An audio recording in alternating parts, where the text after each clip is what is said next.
Oh, you. Okay. We're set. We have a quorum and it is 9 o'clock, so we will get this meeting started. Let's start with the attendance and we'll start in the room. Mike, we got to announce us all, please, there, please. Mike Guida, CORC member. Sam Shannon, CORC. Frank Barbieri, School Board. Holly Hahn, Office of the General Counsel. David Dolan, Deputy Chief Facilities Management. David Porter, CORC. Bill Huckel, CORC. Lou Doctor, CORC. Cheshire, CORC. Dorothy Banishewski, Facilities Construction. Jim Kennard, Facilities Construction. Found the room, please. Okay, please. Julie Edwards, PGAL. John Levinson, Rel Enterprises, representing Scovich Architects and Wharton Smith. Michael O'Neill of Wharton Smith. Gary Taylor, Wharton Smith. Good morning, Linda Garcia, Facilities Construction. Meg Hepner, The Whites Company. Judy Nogan, Program Director for AECOM. Okay, that's got everybody. Okay, thank you. I want to do the Online. Oh, online. Yep, forgot about that CORC aspect. members. Go ahead, Virginia, announce yourself, and then Michael. Virginia Ferris, CORC. Good morning, Michael Gelfand, CORC. There are only 2 CORC members online, Jim? Yes. Okay, good. All right, and the rest we will have recorded as to whoever else is online anyway. So, attendance, have nothing to report, so we will get down the agenda. Anyone with a conflict of interest for anything we're reviewing today? Seeing none virtually or in the room. Report. Lou, written report was okay? Can you do another one? Thank you. Public comments. Any comments from the public? All right, seeing none.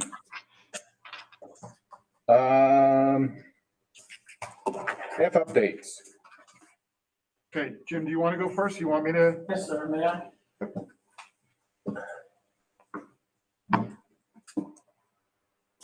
All right, so I'm hoping that everyone can see that now. We want to take a moment to express gratitude to our armed forces for keeping us safe, making our country strong.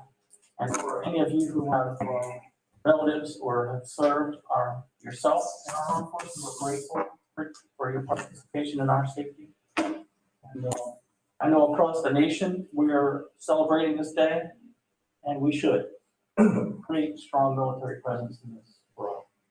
And that's really what I want to say, Dave, is to. I'm gonna piggyback on that and let everybody know that the school district, in fact, has our veterans ceremony this morning at the Fulton Holland, our Fulton Holland campus at about 10:30 this morning to honor our staff, administration, and all other veterans. I also want to wish a happy birthday to the United States Marine Corps, which turned 246 years young yesterday, I believe. Right. Yesterday, November 10th. So happy birthday to the Marine Corps. A couple other housekeeping items that I have. The first thing is, and this is for you guys at CORC, but also to let staff know that's listening online and whatnot. We do have a shortened month. After today's meeting, our next meeting, our board meeting is in December 15th, and so our CORC meeting is December 7th. So we will literally come back from Thanksgiving break and immediately go right to this. So we're already calibrating how many projects and how many things we're going to have. It is in fact looking like it's a light month. So staff, just so you know, Friday is really our deadline. We gotta get a lot of our stuff wrapped up before we go away for break. So we're gonna do everything we can to get a pretty good load in front for you guys in December, but we anticipate it will be a little bit lighter. And then one other personal note that I wanted to kind of stress is many of you know that Jim Kennard is retiring in short order. He's actually retiring in the end of January. I'll just say lots of years of service with the district. Lots, yeah. I'm just gonna leave it at that, right? You'll be here for our January meeting? Yes, sir. Okay. I'll be sitting next to Dorothy. There we go. That's what I was gonna go. Go ahead, please. Jim, you want to? Yes, thank you. So Dorothy Banishewski is a wonderful person. She's a civil engineer, licensed, Another engineer. Oh, yes. With me for a long time. We have built so many minor projects together. She's a no-nonsense person. She knows what she's doing. Very well schooled in design and construction. She does have a structural background too, like me. And you're gonna love having her as your support and your facilitator. So Dorothy replaces you for small projects and for the CORC. Yes, she's been promoted to general manager. Okay. Congratulations. Thank you.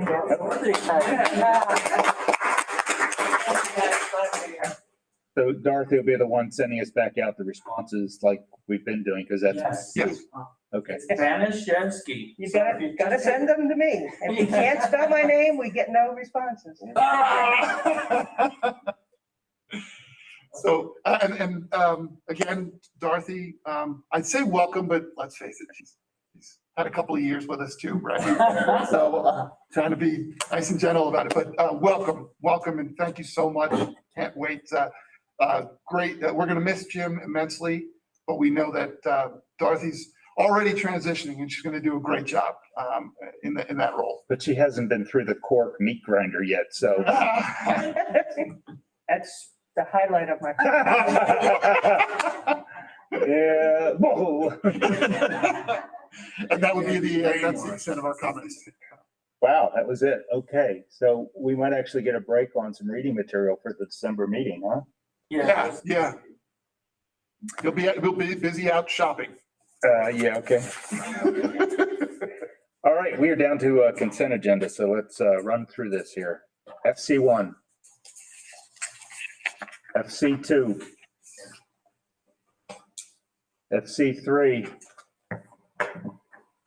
FC4. FC5. Yes. John. FC6. Gelfand. Michael. Yeah, I also didn't click in fast enough for FC1. Okay. On which one, Michael? FC1 contingency. Okay. Just leave yourself unmuted, Michael, and just scream out when you want one pulled. Thank you. So you wanted FC1. Do you want FC6 as well? Yes. Correct. Okay. John, you just wanted FC5, right? Not FC6? Correct. Okay. PC1? PC2? PC2. Okay. PC3? PC4? PC5? PC6? PC7? PC8? PC9? PC10? PC11? Hold. PC12? All right, Virginia, you want to make your standard motion? Yes. Move the items on the consent agenda to go forward without objection. Need a second? Second by Ken. All in favor? Aye. Any opposed? Okay, Michael, you're up for FC1. First, I appreciate the follow-up questions that were made in staff's responses, but I have a couple of follow-ups in addition to that. With reference to the Glade Central topographical, what was the condition that came up that was not anticipated in advance? So did anybody else have trouble hearing what he said? Yes. Anybody know how I can turn the volume? Michael, maybe get closer to your mic, or if there's a way you can. Up to your So, volume. with reference to the Glade, with reference to all the items, first, I thank CORC members for their questions and staff for their timely and complete responses. I do have a couple of follow-up areas. The first one concerning Glade Central. What was the underground or the unforeseen condition that led to the TAPA services?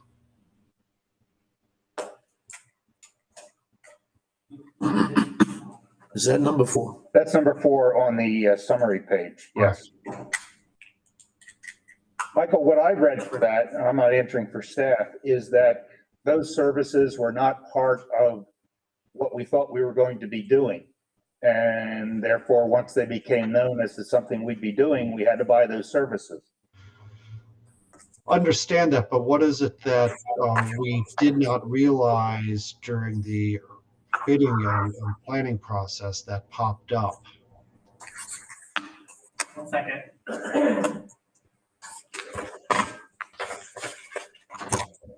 Well, and Jim, you may want to respond to this in general, because I know we've had this discussion on in past circumstances where we basically we know we may end up needing some services, so we do put in an allowance, I guess, or an amount in the design contract, but without the absolute certainty of what it is, it has to remain in the what is it called? Other services? I can't think of the phrase. Additional services? Additional services. Jim, is that more along the lines of the explanation? And you've seen several of these AQAs over the years. What happens is we have ground penetrating radar service, and we have a bunch of our files for buried utilities. And as we all know, as-built on utilities are at best a guess for the older documents. So we typically do a ground penetrating radar survey. That surveyor who paints the ground with the type of utility it discovers, and the surveyors then pick it up and put it on a plan so that we can try not to strike buried utilities that happen to exist where we need to dig.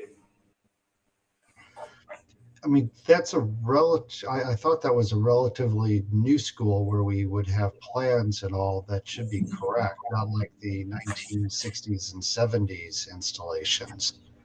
It's too risky, Mr. Gelfand, to even pretend that you really know. So as confident as we feel, we've always got to do the GPR survey and examine the documents for our activities. But Jim, I guess, did we add scope to the project that triggered this, that we would not have known it at the time we started the project? Well, I understand the way the SCA projects have been pushed forward is they would rather wait to get the architect on board and decide what we can afford to do. And then once we know what we afford to do, then in order not to lose money, we'll do the GPR utility survey where we intend to dig. Would it make sense to, as part of the bidding process, ask for contingencies so that once you have the architect on board, you can then trigger? Yes, that is exactly what this is. An architect's contingency use authorization. So this consultant has a contingency right in his purchase order. We're able to tag it without increasing the cost of this project to the public. I see. So as part of that. So All this is coming out of additional services? Yes. Okay, so this is already a money that we previously allocated, Michael, under additional services if they were needed. Now we're saying they're needed, so this is coming out of that fund. All right, thank you. I didn't realize that. The next one is the Ibis Landscaping. Is that the same item where it was originally on there? Because it would seem that would be something that would be noticed before anything began, that landscaping is thin and not thriving. Thank you. It's a good question. The ACUA also functions as a direct change order for our designers. In this case, we had a contractor and a designer engaged in the Ibis project, and we at this time decided to upgrade the landscaping in front of the building. And so we've engaged that architect, and we will add work to do the actual landscaping to the CM. That's by change order. Are the specifications the same as whatever the functional equivalent is for the schools? Yes, sir. The building code services is indiscriminate that way. We have to follow the district master specifications and design criteria. All righty. I have one other, let me get back to my notes here. With reference to the Carver Middle School generator item, I saw the questions that went back and forth and were very helpful. My question is, if it had never met code requirements in the past, why don't we just grandfather and move it forward? Understand the request that it be brought into code compliance, but that's why we have grandfathering. Building Code Services does offer that sometimes, but they will not do that this time. So this wasn't a request then, this was a requirement from them? Yeah, yes. All righty. Note that if you would in the future on that. That's all I have. Thank you. I think if we're told that it's a requirement of building code services, nobody's going to change that. Well, our agreement with the landlord is that we're only going to use that title for a cause if he agrees to it. And it would be a demand, not a requirement. He's not the kind of person who's allowed to just add scope. Okay. All right. Anything else on FC1? If not, I need a motion. So moved. Sam had a first. Lou, second. All in favor? Aye. Any opposed? Okay. John, FC5. Yes, I have several comments on this particular item. Jim, if you could go to the first page. Wish me luck. What? Yeah, going to FC5, you said, right? There you go. If you notice this is a closeout change order. If you'll pardon me a second, I think I shared this somehow, right? Don't I? And everyone on the virtual see this? Jim, can you move it over to the other thing? And then we should be able to see. Now, on that one, click on your, right, so you're not sharing right now. Yeah, Sorry, I'm getting there. Yeah. Thank you for your patience. that's good. That's right. And Cool. it should give you now the document. There you go. That's what's perfect. being shared in the grayed out area. There you go. Okay. That's the way. Okay, you can see under the script, like I say, this is a closeout change order. And it's a little different than the ones we've seen in the past. There's an item in there for unused demolition funds, Mhm. 571,000, which drew my attention. I feel it should have been separate. It should have been a separate change order or separate item under this item if you want, and item 1 and an item 2, similarly to what you did last month, where there was a CCD as item 1 that you were converting to a change order, and then you did the closeout. This, I really had to ask the question, what's going on? Because there's no explanation here of what happened. And I feel if you did a separate item to begin with, you could have explained it in that. Or even you could have done this change order perhaps last month, the month before, whenever you decided not to do the demolition there. So that's just a comment on that. So then I tried to figure out the 571,000, and that's where I really got into trouble. If you can go to page 14.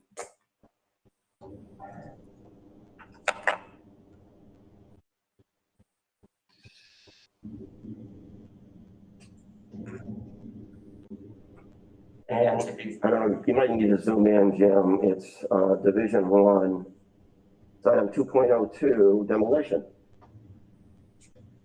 You probably can read that. It says $789,108 is the demolition line item. And then the next column, I believe, is buyout, 29,000. So now we're at a new demolition amount of 760,000. Doing my math, isn't shown on there. And if you continue on to the right, on that same line item, there's transfers, which I'm not sure what that is, 585,558. And then change orders, 615,383, which I don't know what that number is, where that came from. I'm still searching for the 571,000 unused demolition. I haven't found it. If you go over, I think another column or two, let's see if I can find it. Revised schedule value for that line item is 173,724. So apparently we paid 173,724 for demolition of something. Anyway, if I could get an explanation of all those numbers, Yes. And we do have, Jim has a kind of a written explanation, because forgive me, I'm going to say this the way, there's a lot of this that is Very complex reconciliation. This was a very complex pay application and whatnot. More so than we're making them now. We've kind of streamlined. This was done early on, and we were trying to account for all the different uses, and from a financial perspective, like from Leanne's perspective, she helped us play. Well, we've since realized the challenges we saw on this one, and we've made changes. So unfortunately, I've got Michael O'Neill here with Wharton Smith to kind of go through this, because it's been a giant headache trying to reconcile all these details going forward. So between Jim, I don't know. I'm ready to delegate to Mike. I can try if you would like. Yeah, I think we're just looking for a math lesson here. Yeah, because I have an email that Michael was able to give us that kind of went from the starting point and worked us all the way down to where we're at 596, but we're only getting 571 back, trying to clarify. So, Michael, would you care to join and give us a? So just to be clear, there was demolition scope at 2 separate campuses included in the GMP. One was to demolish the old South Tech property once the South Tech had moved out into the new Odyssey Middle School. The second portion was interior selective demolition at Odyssey Middle School to house a new South Tech project. That's not detailed in the pay app? You can't tell that by the pay app? We didn't segregate that because it was issued as a single contract to a single demolition subcontractor for work at both campuses. Yeah, but you issued one electrical contract and you itemized electrical. Anyway, go ahead. Sure. So when it was identified that we were not going to demolish the existing South Tech, we wanted to segregate those funds out of the demolition subcontractor's contract. So it wouldn't appear as though we had that money in their contract. We actually offered up doing an initial deductive change order to the GMP to give that back. Which is why it was pulled and pushed down to the change order line as a pending change order. That way it didn't look like there was $600,000 sitting in their contract. The decision was made to just roll that into the final reconciliation change order as part of that. At the bottom. So you're saying the 715,000 amount under change order, that is the credit? The credit is actually $596,000. Okay, go ahead, I'll shut up. So, Jim, if you could scroll down to the bottom at change orders. And if you can back out so we can see that. Probably need a few pages. Yeah, it's way down. Mike, there? No, you gotta go Way down. Keep going.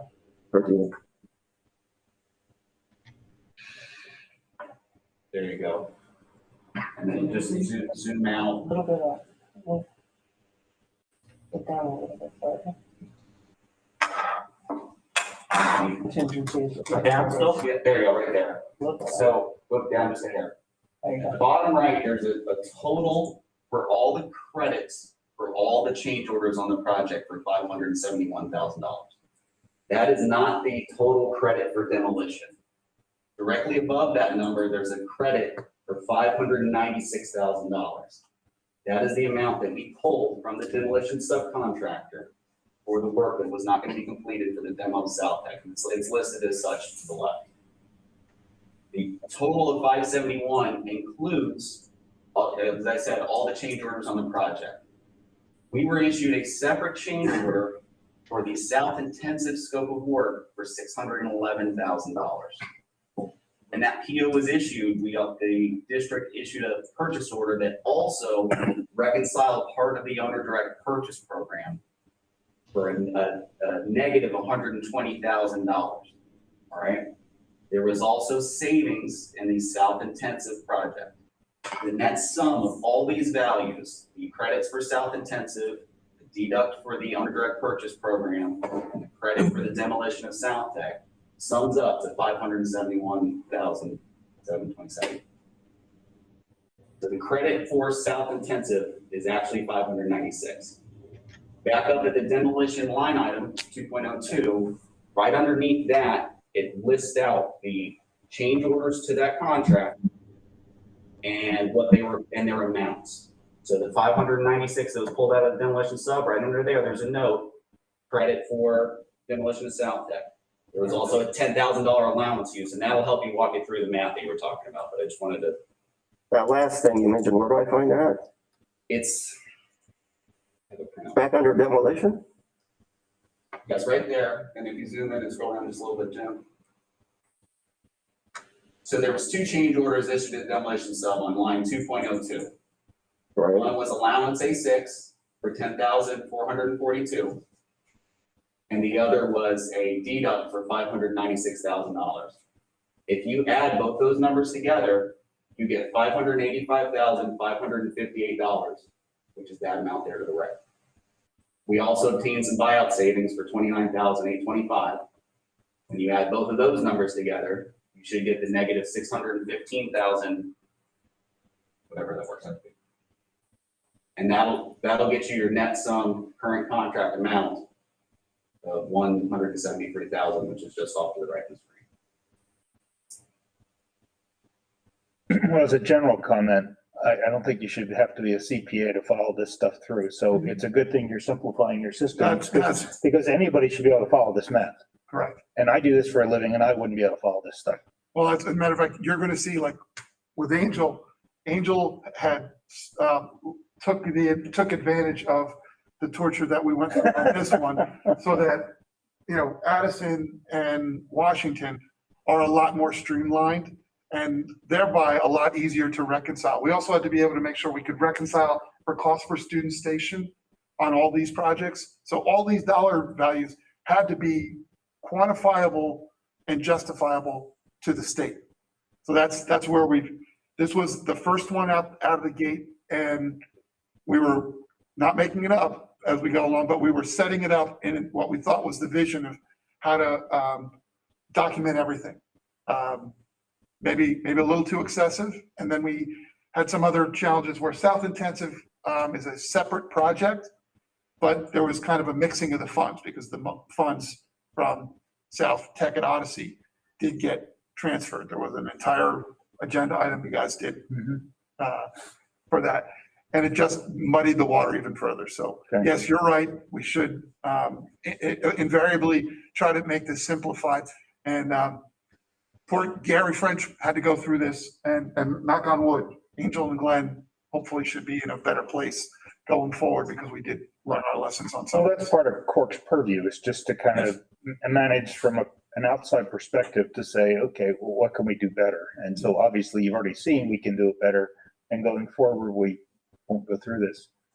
Mike, can you tell me, you mentioned the 596,000. You said that was on there somewhere? Yeah, if you scroll just a little to the left, Jim. It's listed with the line item description, John. Demo South Tech. CO number 3, Demo South Tech, 596 pending. And larger than that? I still don't see it, I'm sorry. Oh, they're in the parentheses. Yes. Yeah. Okay. So the 596,000 was a credit for not demoing South Tech. Right, that's the pure cost of the credit for demo. Okay, I appreciate all the math. Now I have a question for you, I guess, Mike. Is your overhead and profit included in that credit? It should be reconciled at the final change order. This is the final change order. Correct. It should have been reconciled, not with the credit, but with the final payout. And it's not, I can tell. Can you show me? I mean, your overhead and profit on this is, I don't know. I can do the math, 36,000 or something? So you didn't do the work. So my question is, did you get back the overhead and profit? And you can be honest. Say no. Whoa. And we can continue the discussion, but I don't see it. Seems to me on the pay app at the very bottom under overhead and profit, you received all your overhead and profit. Right a little bit. Where am I going? Bear with me, I'm trying to Did I find it? catch up. I think it's On condition. I'm dizzy from just watching this screen. Manager fee. yeah. I must be in the wrong place in the schedule values. Can somebody give me? I'm looking all the way at the bottom. Pardon? I'm looking all the way at the bottom.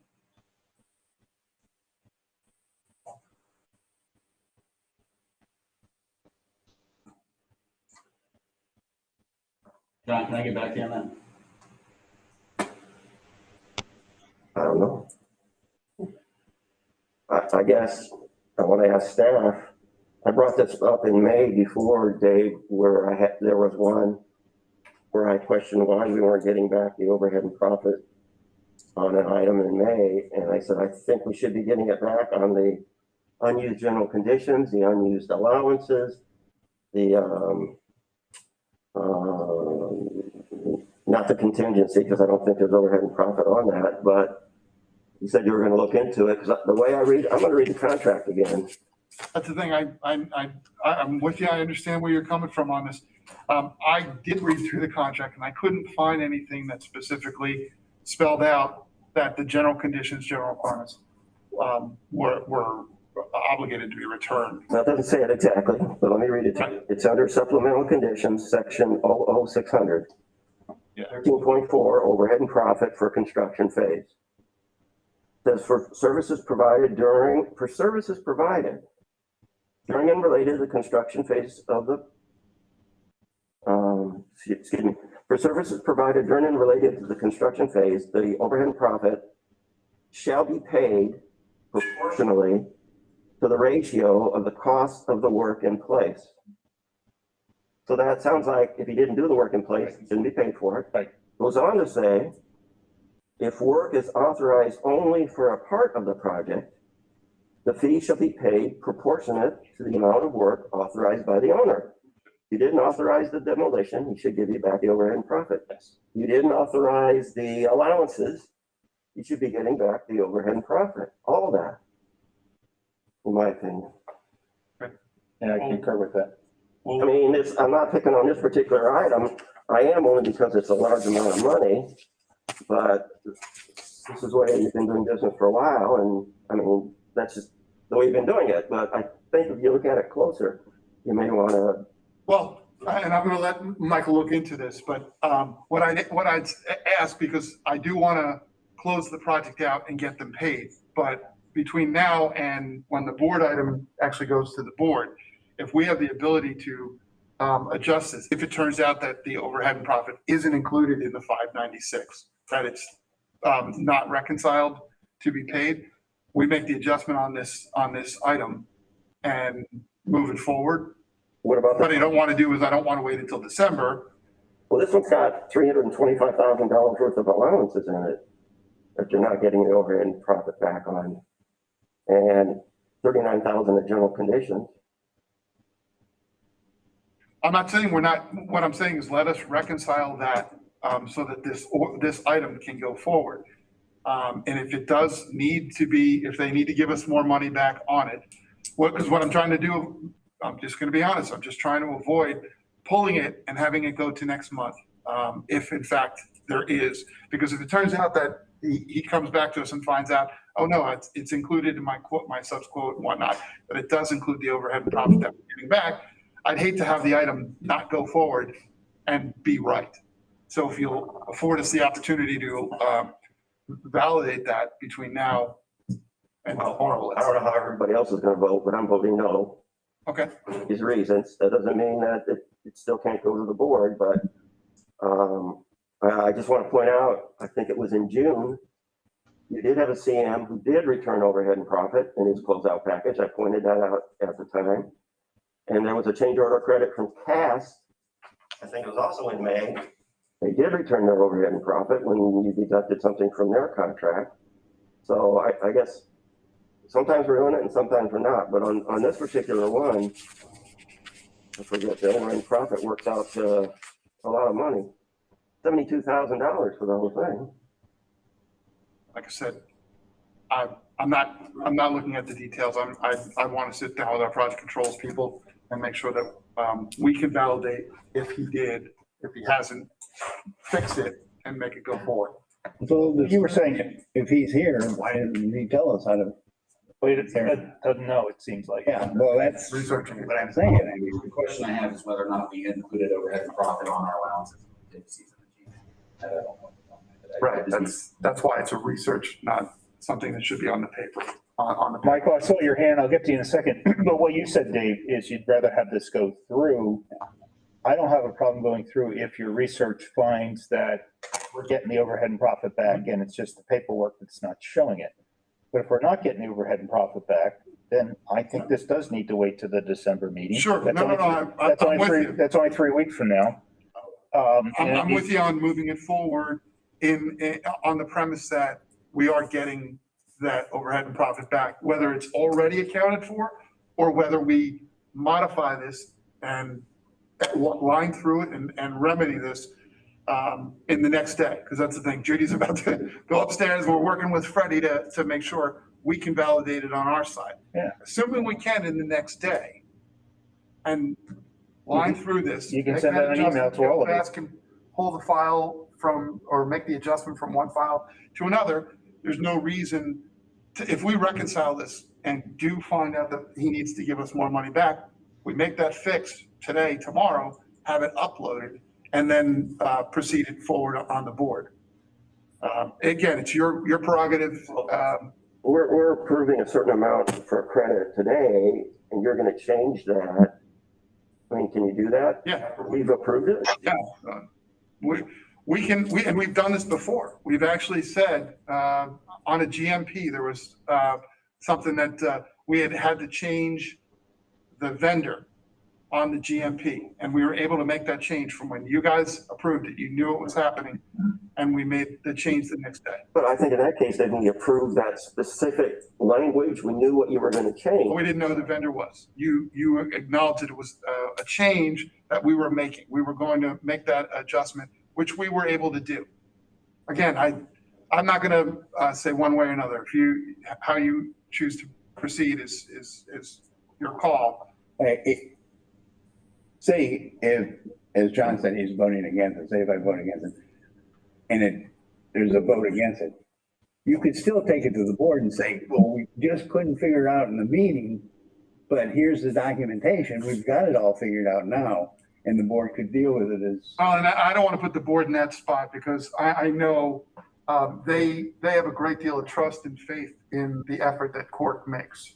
I don't want to jeopardize that relationship. When you guys say no, if you say no, Well, we said. it really needs to be a good reason. No, because it Because could we be didn't have the- demonstrated at the meeting with a representative here. Right. If it's subsequently demonstrated, I wouldn't have it. Michael, you're up. What's the emergency that requires this to be approved now as opposed to in December? Subs that aren't getting paid. It's every project, every project that we have that takes another day, another month, takes another month. And that means that some of those, again, I don't want to say to the contractors, we don't care about them, but some of the smaller subs are the ones that aren't going to get paid. And we certainly do want to make sure that we do everything we can to get them paid. You know, if we're holding back 5% to this big contractor isn't a big deal. But 5% to a smaller business, we tend to hold that more serious to us, that we make sure we get them paid as quickly as possible. What about holding back the amount that John determined in his math would be the amount we should be getting back if it has not been given back already? So we approve a lesser amount than you're asking for. And if you find that that lesser amount's already been included with correct math, then you can bring that extra amount back at the December meeting. That's an even bigger Okay. task to go through. It's That's fine. certainly a good point. It basically throw this entire application out. So, Mr. Chair, if I may, let's step back for a moment as to what our purpose is at CORC. And again, I am indebted tremendously to John for raising these issues and diving in and finding them. They're beyond my arithmetic and intellectual capacities. And we owe him a debt of gratitude for that in the same way, Mr. Chair, as you go through the detail on these items. What I see here is a proposal that is not ripe for prime time, right? We have heard acknowledgments from staff and the contractors' representatives that they don't have the information. This is supposed to be presented to us with everything. If I understood John correctly, this issue had been raised in a previous matter back in, what was it, June, I believe it was mentioned. So this is not a new item. The fact that it's been done before is not a justification for anything as we move forward. I mean, that's where my clients constantly say, well, the folks down the streets did the same. Why can't I get away with it? And frankly, I just don't want to hear that from staff at all. I'm not there. I don't know who the contractor's representative is. Can't look you in the eye, but in my line of work on something like this, you show up to this meeting and you don't know that the overhead and profits can factor in on there. I'll just say that there's a credibility issue. To the extent that justification for this is that the subs need to be paid, I think we put it on the LED billboard by I-95 in the airport, and we say the reason you haven't been paid is that the contractor's numbers are not correct. And that's the reason here. This is not a school district problem. All right. To the extent that this is an issue of just getting the subs paid, then between now and the end of the meeting, do your numbers. And I want to see a holdback of at least 50% in excess of what our guesstimate is. Otherwise, I'd say we vote no on this. Thank you. Virginia? Microphone. I want to join Michael in thanking John. This is really a mathematical feat that you all accomplished just going through all these numbers. There's two ways we can go, probably more than two ways, but two ways to resolve it favorably might be to table it to the end of the meeting and see if we can get those figures back. And if not, it drops off the table and we have no say on it. The other would be, I hesitate to vote no, not to pay them, but we can move this to the next meeting. That doesn't say we're denying them payment, but it just says we're not going to deal with this today. Our motion is to move it to the next meeting. So those are two possible motions. And if you decide how you might want to do this to the end of the meeting, or just deal with it now and say we're going to vote to move this to the next meeting with more details, that again is a more positive motion than a negative. Well, does the staff and the contractor think that we can have answers by the end of the meeting? Well, I know that we're working on it on our side, and I assume that Michael is been researching it right now. But yeah, if it's possible, if we could potentially delay to the end of the meeting, see what we can come up with on the details.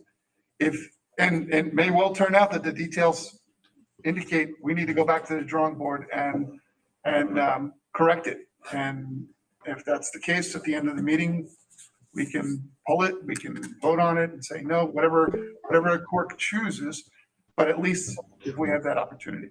Michael?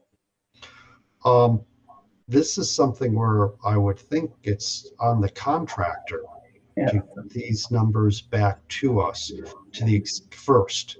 Second, to the extent that we are going to be dealing with this at the end of the meeting, just a reminder, I'm going to be looking at John's number and adding a 50% kicker on that because we're doing this thing so fast and you're going to have to go back and double check all these numbers, just as a word of warning on that. Thank you. John? Yeah, two things. I don't want to disparage Wharton Smith. They didn't really do anything wrong necessarily. They're just doing it the way it has been doing in the past. Secondly, the payoff, as I'm reading it, they only do $119,000. They've been paid $12 million or something. I don't think delaying $119,000 1 month or 3 weeks is going to hurt anybody. And I'm not sure if they only subs or not.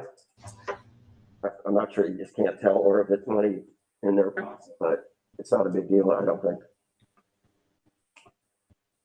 Okay, do we need a motion to hold this to the end of the meeting? Move to table.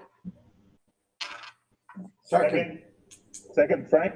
Frank seconded. All in favor of that? Aye. Any opposed? Aye.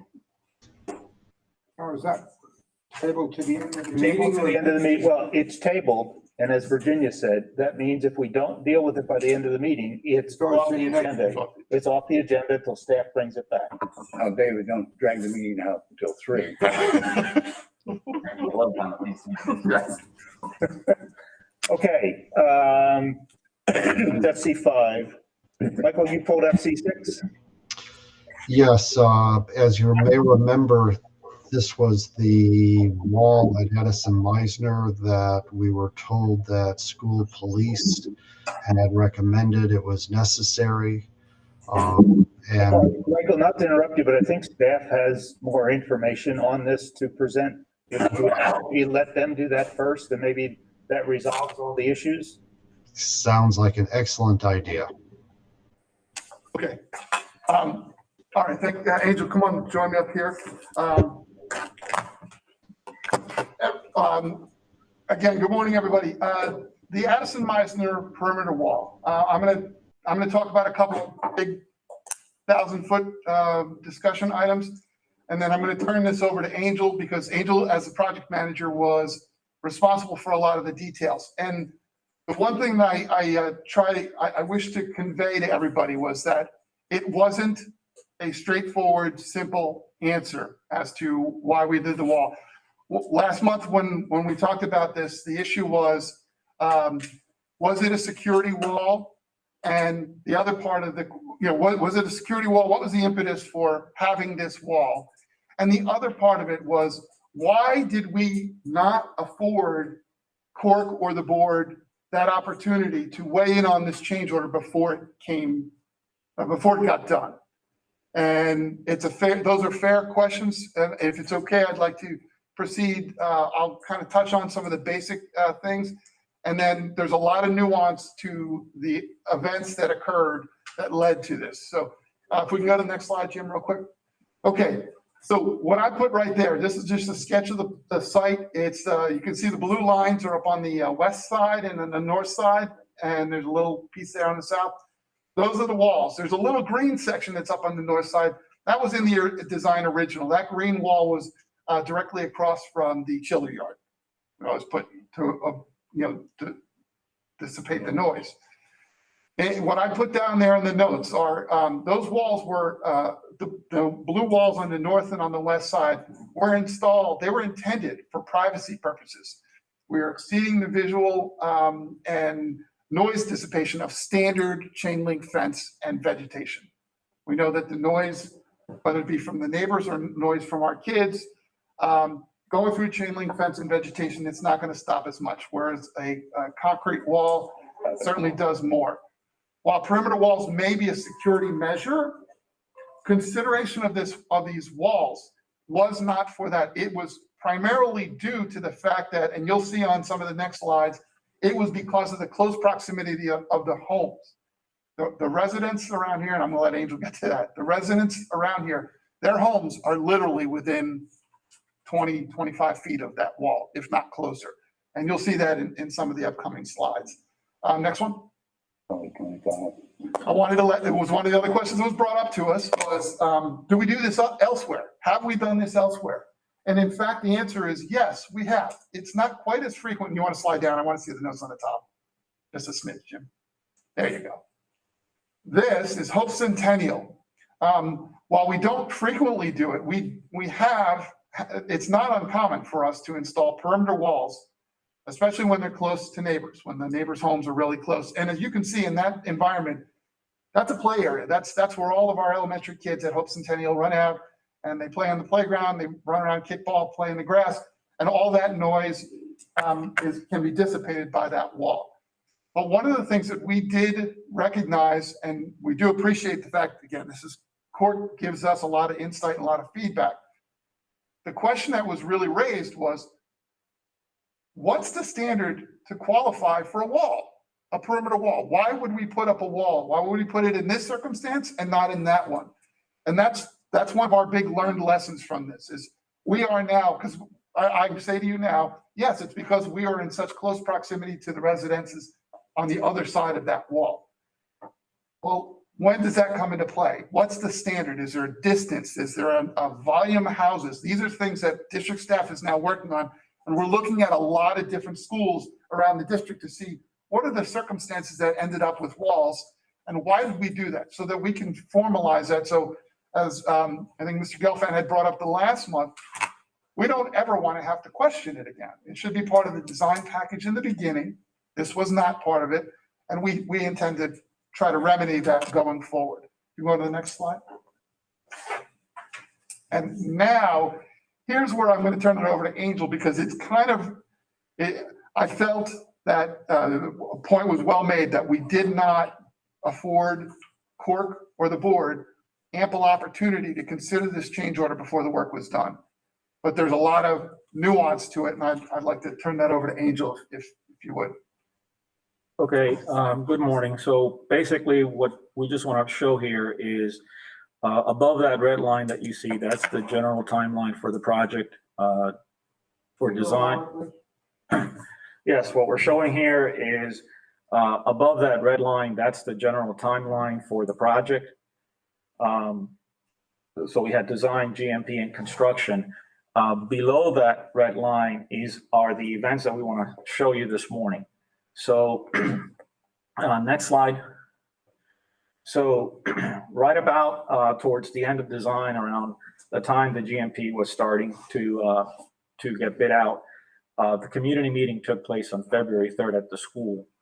And the school took informal notes during that meeting and pointed out that several residents that attended that meeting expressed concerns with views, hedges, fencing, and security based on the school that was being modernized in their neighborhood.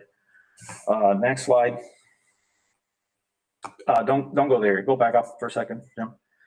So that happened in February 3rd. The second bar that you see there, if you read the description, says preliminary proposal for site wall and verbal approval. So we received a preliminary proposal for the site wall from the CM back in mid-August of 2020. Staff received a verbal approval to move forward with a formal change order from senior leadership towards the end of September. Now, in a typical scenario, what would have happened is once we got that verbal approval from senior management to proceed with a formal change order, the CM would have gathered all of the pricing from all of the subs, put the package together. That's usually, depending on the scope of the work, 2 to 3 weeks or so. They would have submitted it sometime around late October to the district. We would have reviewed it, gotten back, negotiated it with them, make sure it was all fair and reasonable, and more than likely would have placed it in the agenda to the board early November and realistically probably for a December board meeting of 2020. That would have been the natural course of what would have happened. What happened after the September okay from senior management to proceed with a formal change order, however, go to the next slide, Jim, is we encountered a lot of prolonged challenges with various neighboring residents along the property, and I'm going to get into the specifics in a minute, whose amenities encroached well into district property. Amenities such as hedges, wooden fences, paver, pool patios, which I'll get into now, trees, all kinds of encroachments. Additionally, some of the neighboring residents challenged the district school boundary survey stemming from differences when compared to their property surveys. So next slide, Jim. So the perimeter along the north of the school and the perimeter along the west of the school had multiple encroachments, trees that were growing literally between the school and the adjacent properties through the chain link fence of the district. There were the two corners on the west-south, lot 4 and lot 2, I believe, had significant encroachments. Lot 4 had the fencing, for whatever reason, the school district fencing was moved into the district property years back, approximately 7 feet. And they had grown thick hedges and trees in that area that they claimed that was their property and they had been maintaining for X number of years, since like the early 80s. The lot on the bottom, lot number 2, had a pool right there up against the property and had a paver patio that extended approximately 5 to 5.5 feet into district property with a wood fence beyond that. And again, they claimed that since the early 1980s, that was their property. They had been maintaining it. They were not agreeing to give up that property. So they challenged the district from 2 angles, from the encroachments, claiming that they were not encroaching the property of the district. And they challenged the district from a survey discrepancy. They produced surveys from the 80s that they had, and back even further from the 60s, original surveys that challenge our survey. And in that process, we had to re-engage our surveyor, had to engage the city of Boca Raton to validate the surveys. We found that in one case, one of their 1987 survey had a discrepancy. So the fact that we had earlier surveys validated our position. And the biggest help that we got here was engaging our district council.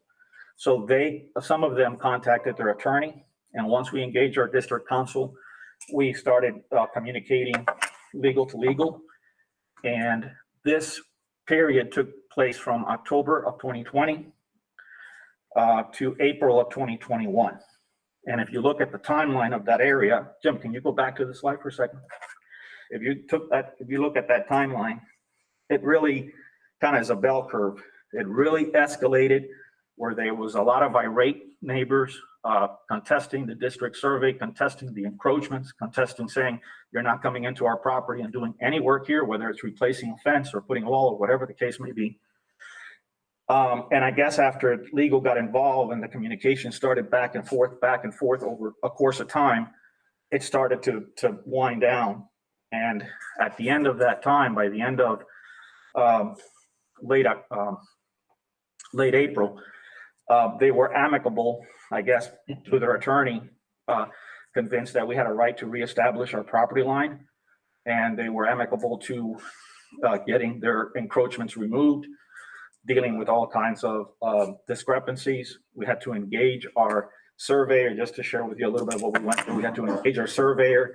He had to go to the actual properties and get the pins off the street, find the ground rods in the back. And there was some reconciliation between our survey and their surveys that amounted more or less to about 4 or 5 inches. So there was a little bit of reconciliation there, but all that took this time to resolve before we could even move forward with anything around the perimeter of the property. And that was key. We really didn't want to proceed with a wall that we might have, not knowing what the end result would be, that we start moving forward with a change order and do that, so.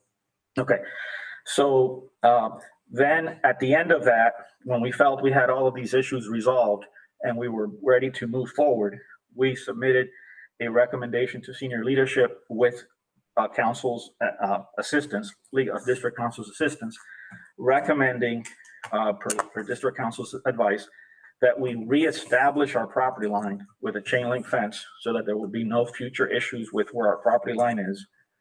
And also in that recommendation was that we would offset the site wall so that the foundation for the site wall would by no means encroach into the residence property and have another legal battle with them. So that was a recommendation submitted to senior leadership. They concurred with our recommendation at the very beginning of May. So at this point in May, Jim, 2 slides, one more. One more. Oh, before you go there, we want to make sure that, go to the, next picture. We want to see that what we're talking about is down in the bottom left. You see, Right yeah, there, right, those 2 houses right there. And the ones on the north that you can't see, the ones along there. These houses, some of these people either are retired or they work from home. And what we encountered during construction is they do use their backyards and their pools, which are right at the school's property line during the daytime. And so there is a extreme concern with the proximity that these guys are. They're literally a foot away from our property and to where the kids would be playing and so forth. So that was just to highlight that. This slide was just to highlight that. Go to the next slide. So at this point, we're saying, okay, it's early May. Let's finalize this change order. Let's bring it to the board. And part of our protocol that we do, that our CMs do in most jobs, is whenever there's going to be any digging, they call for locates, they do some test excavations to determine whether or not there's any underground utilities that shouldn't be there that are not recorded in as-built. That's just due diligence on the CM's part. Unbeknownst to us, there were utilities there. So go to the next slide. So.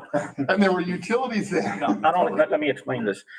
So all along the west and all along the north, there were AT&T cables that serve all those residences. And there were some Comcast cables. And not only were they all along the perimeter, they were meandering back and forth around the perimeter, and the depth of those cables were inconsistent. And so Was there an easement along there or not? I'll get to that. Oh, okay, okay. So you're right. So when we did some test excavations just to make sure, we ended up hitting those lines, disconnecting the residents from their services. They were happy with that. Extremely irate after all this had settled down. And we were actually going to start the finalizing the change order. They got extremely irate. We ended up having several meetings with AT&T, Comcast on site and on phone conferences.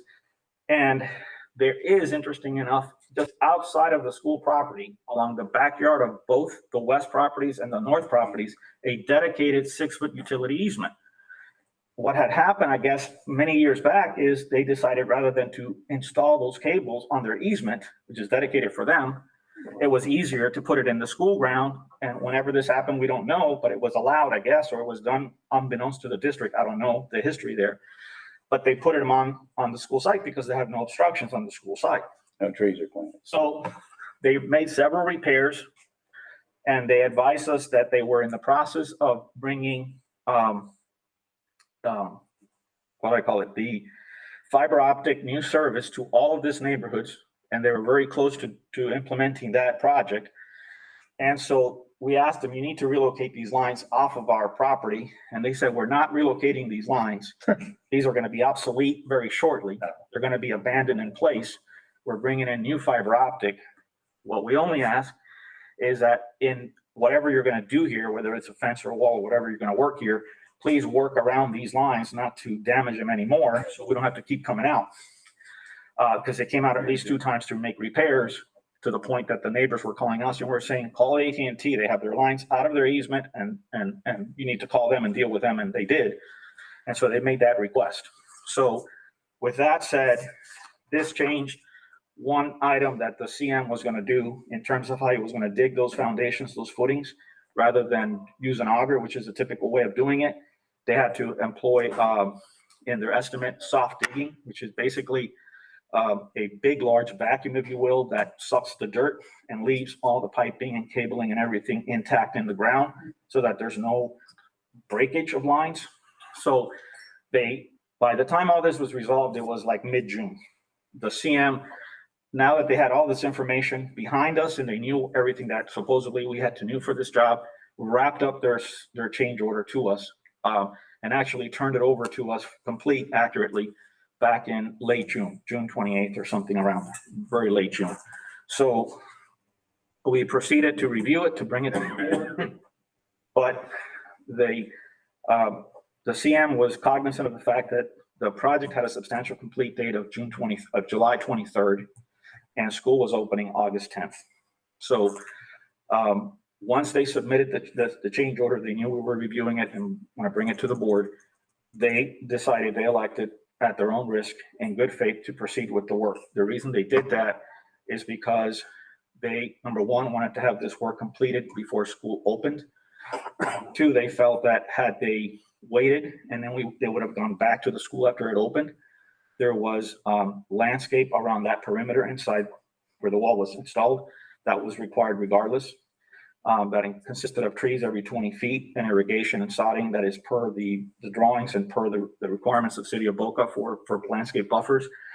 And they felt that a lot of that work would have been undone to allow for the installation of the wall afterwards and the associated site restoration that goes along with that. And they felt that that was going to be an unnecessary additional cost to the district. So they chose to try to get it all completed including the landscape and everything, the whole project completed by the opening of school.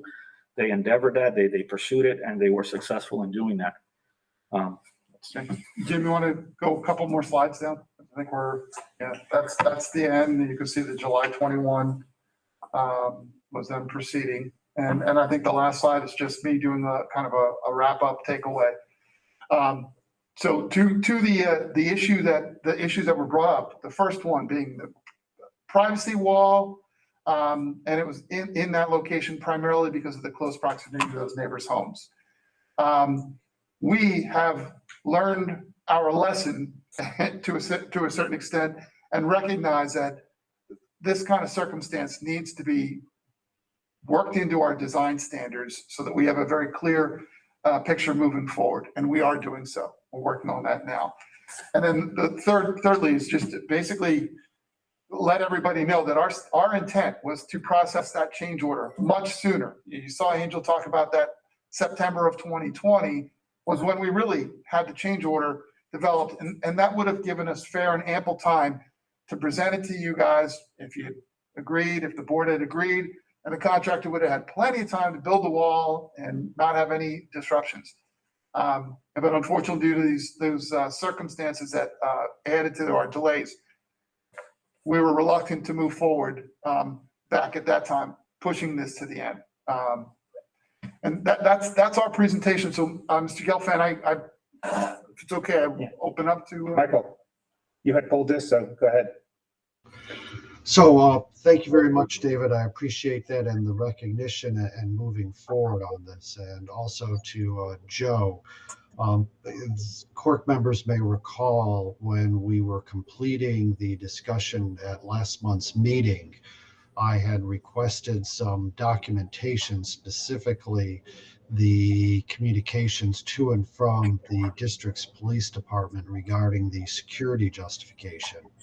And apparently shortly after I had followed up with it a week later with a records request, there was a newly review of this.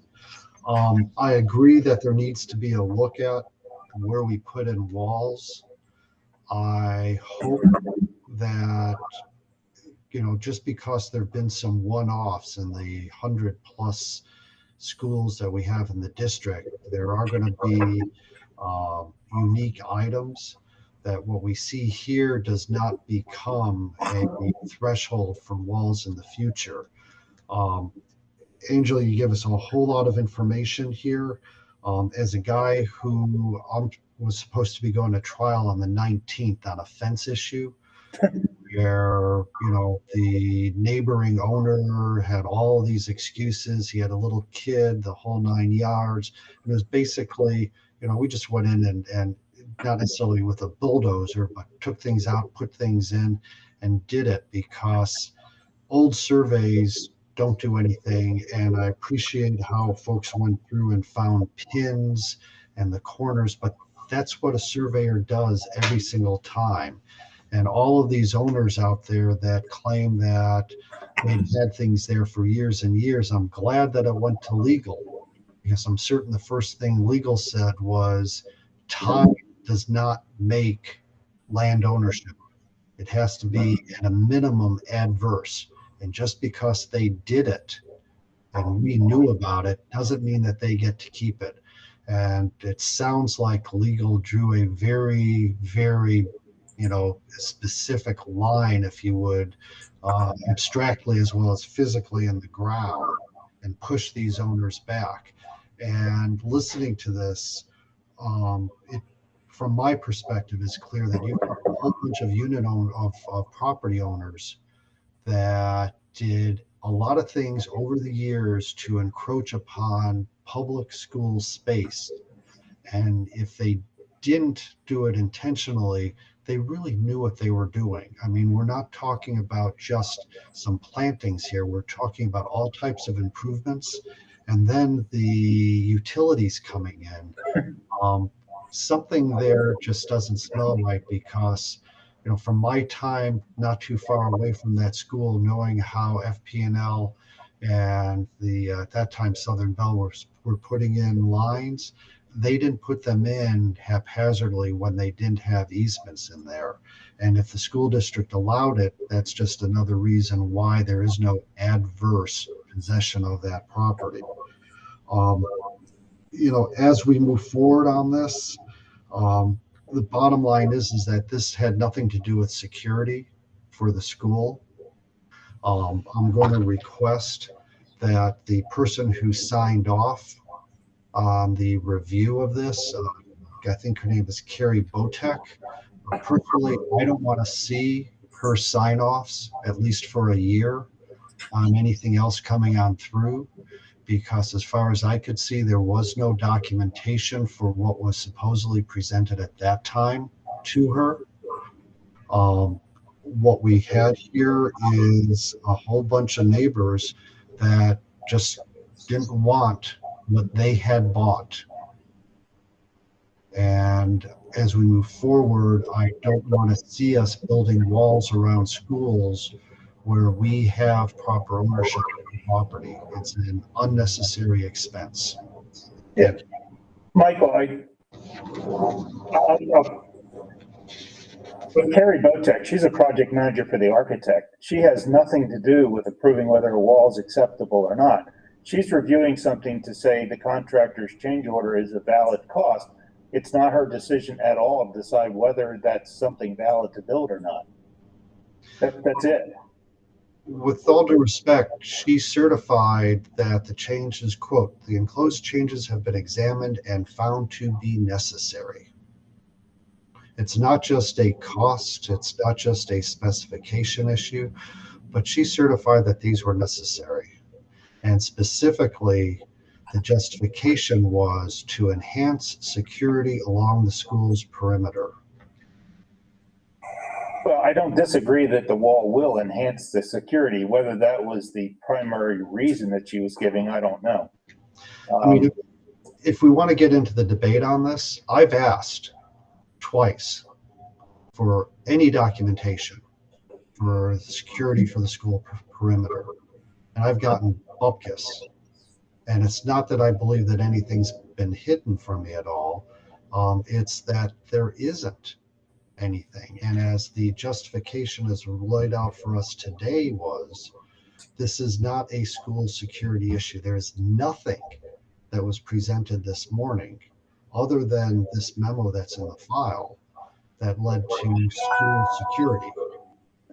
Well, I guess I take the position that, okay, if somebody said it was security related, I'm going to assume that that was a misstatement at this point, because now we've heard that this was really to clean up a neighborhood issue. And we've done it at other schools when we have houses that are that close to our property. And I think if we had another school that came up that we had that, we would now know it more in advance, because we brought this up to staff and we would be approving another wall. But if we build a, school out in the middle of Loxahatchee someplace and there's nothing but 5-acre property surrounding the school, then no, we don't need a wall, we just need a fence. So I think it's going to be a case by case, and this one just got drawn out because of the back and forth with the neighbors and them trying to build over more than what they owned. John? I think the lesson learned here is that this is not to be a case by case. And what part of what I'm saying is that the threshold for this needs to be very, very high because of the cost of walls. And to the extent that we buy a large parcel and we parachute in a school in an existing residential neighborhood, and our plans are going to be that we're going to be very close to the homes, that might be a justification for a wall. But where we have a pre-existing site and owners have encroached, that is not a justification. And I would say the exact opposite. Is that part of the role of staff and us? I mean, we're here because and the staff should be there to say no when owners make those demands. And it sounds like Angel got caught with a cascading level of demands from owners who, they know how to communicate, they know who to communicate to, and they communicated it loudly and boisterously. And part of what we need to do on that is just say no. John? Yeah, I'll give you my thoughts on this. You mentioned that it was for privacy purposes, but wasn't the school there? Yeah. Before? So the residents weren't expecting any privacy, it wasn't like, The play areas on the original layout, there were modulars up against right? that. So the play areas weren't right up against there. The new design, the play areas are right up against the wall. Well, in my opinion, a wall, what is it, a 6-foot wall, 8-foot wall, whatever it is, that's not gonna stop the noise, just my opinion. And then you mentioned in the history of this, that there were challenges to the property line and all that. You still could have gone to the board, I think, with the change order.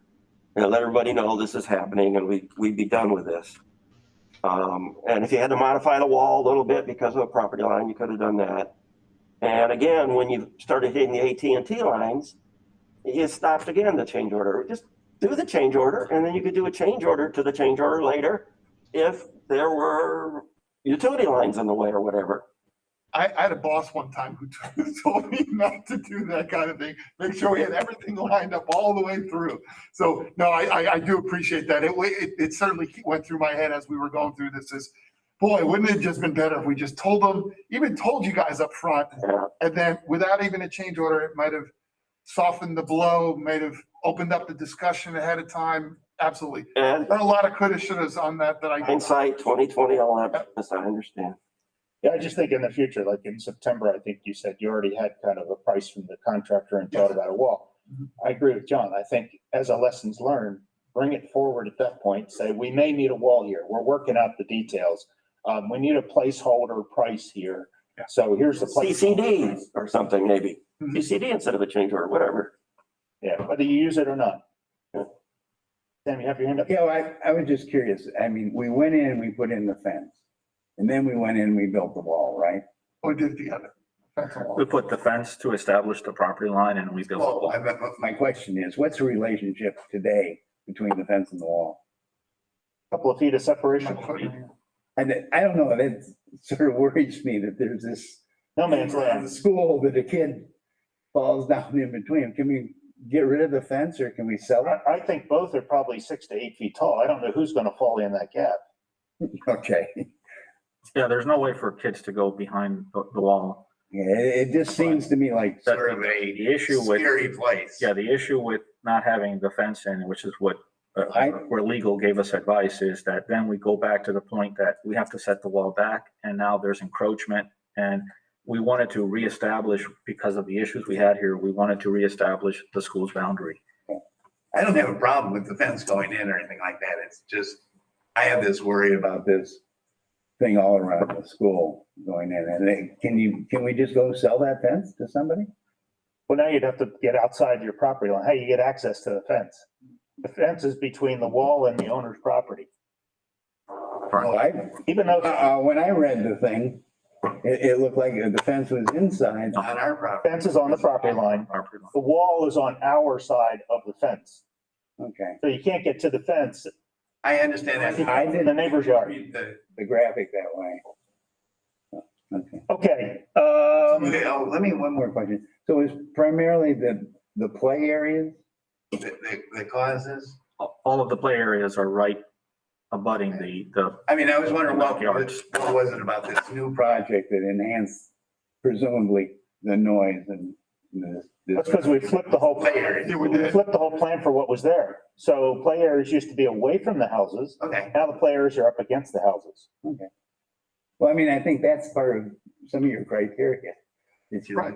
you know. Yeah. And if you saw the Hope Centennial was the same kind of thing where they created that back area. Well, we did it at Suncoast too. Back when Joe Sanchez was sitting at this table. And that one, we had to go through acoustical studies and the height of the wall because the owners were concerned about the band and the noise from the band practicing on the fields going up and over the wall to their houses. That's correct.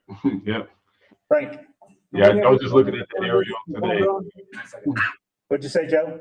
Yeah, I was looking at the area of Suncoast today. So yeah, we have the same situation there as well. Okay, Frank, Do we have a motion on this? not yet, not yet. Wanna make a motion? You get one. Okay, wanna make a motion? I Okay. don't understand exactly what motion would be. Well, it's a motion to allow FC6 to move forward. And And I then, think there's too much else that has to go into a more complex motion on this one. okay.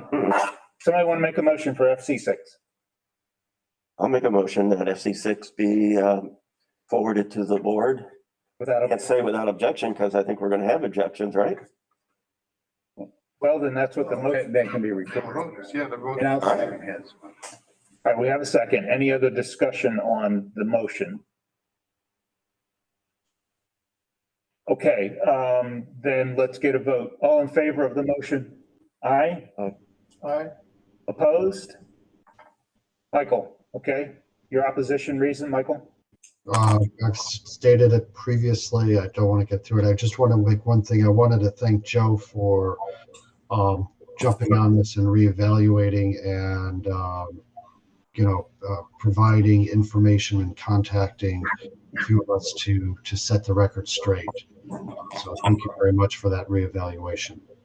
No problem. You guys are here to keep eyes on us, and we appreciate that, and we're gonna do our best to make sure we satisfy you before we bring anything to the board. Thanks for your questions. Okay, so FC6 passed. We had one dissenting. Excuse me, I need a reason for the dissenting vote. I haven't heard one. Michael, can you simplify your reason that you just don't think it was necessary? The original justification for security is not correct, and that staff should have said no to the adjoining owners at the very beginning. I don't understand how that can be corrected. Oh, no, that's still his reason, so we can just document his reason. I don't understand the reason. The reason was it was originally stated it was for security, and Michael doesn't think that was necessary. And he's saying that he doesn't think we should just kind of give in to the residents who, might have wanted the wall for their own privacy, and therefore we say no. That's his reason. We don't have to agree with it. Right. Just pretend I'm Nancy Reagan. I look good in a good dress. TMI, Michael. David, I want to thank Angel for his presentation too. Yeah, thank Nice you. job. Thank you, Angel. I appreciate it. I'm sure you had headaches digging all that up again. Okay, Sam, we're down to PC2. Sam, you pulled it. Yeah, it was just a simple one. This IQ Construction's bid was rejected. I was just curious why. I didn't see anything. Just said it was rejected. So we ended up with one bid. You want to respond to the question? I'm sorry. Mark Moon. Yeah, is Mark Moon on this? It's not critical. I'm here. What can I help you with? Here, Mark. I'm here. What can I help you with? Yes. He had said, what can you help us with? So give Mark a question. Mark, it said that a company, IQ Construction's bid was rejected, and then it just left one bid remaining. But I was wondering why it was rejected. It was actually withdrawn because you'll see that they were not the low bidder on the other two projects, and they didn't feel it was worthwhile to do one project for $24,000 to mobilize and do that. So they withdrew their bid. So the legend says rejected, but that's just a standard form. It was actually withdrawn. Okay. I was just curious. Glad I could help. Motion for that. Want to make a motion? So move it forward without objection. That's PC2. Need a second? Okay, second by Frank. All in favor of PC2? Aye. Any opposed? Okay. Last one pulled, the one I pulled, and it's kind of just for an example, PC11. Previously, I remember us being told on the cover pages what the, not the total budget, project budget, but what the construction cost budget was. And I raised that in my questions that got answered very nicely with a breakdown. I only want to really see whatever you put on these in the future, I only want to see what the total construction budget is, because that's how I look at the pre-con fees to figure out, are they proportionate? And that doesn't help me if I have the total budget, because obviously that includes furniture, security, everything else, marquee signs. Okay. Well, I appreciate that. I kind of have a similar perspective on that. I will work with Mark Boone on all these items going forward when we do GMPs on, so that we actually talk about you're basically saying you want the construction costs. not Yeah, the I mean, project right now, costs. We already know what that is. we're listing what the total project budget is. Yeah. Just add another line in there saying what the total projected construction budget is. Okay. In other words, what the GMP budget is. Yes, we've already, you're absolutely right. We've already established it. That's why You have when that we in. set up in our project budget up front, even if it's on a global level of 75%, 25, or whatever the percentages are, we've already established that. So at least by putting a number down, you have a basis for evaluating the pre-con fee against it. Well, and the answers that came back to the two that I raised, PC 11 and PC 12, had that breakdown. Yeah. I don't need it all broken down like that. I just want to see that one line item that is the construction budget. Yes, George Perez, with us, with AECOM, with our team, will now make that part of what we send over to Mark, that we will establish that value so that Mark can put it in the agenda items. Joe Sanchez, does this mean that all the old people are coming back to the district with Perez and you and? Yeah, it should. You're gonna be shocked you see Warren Hahn back here, right? Oh, no. Oh my God. Yeah, that would be a shock. Yeah. And then Jim's going to retire and a week later he's coming back. Wait.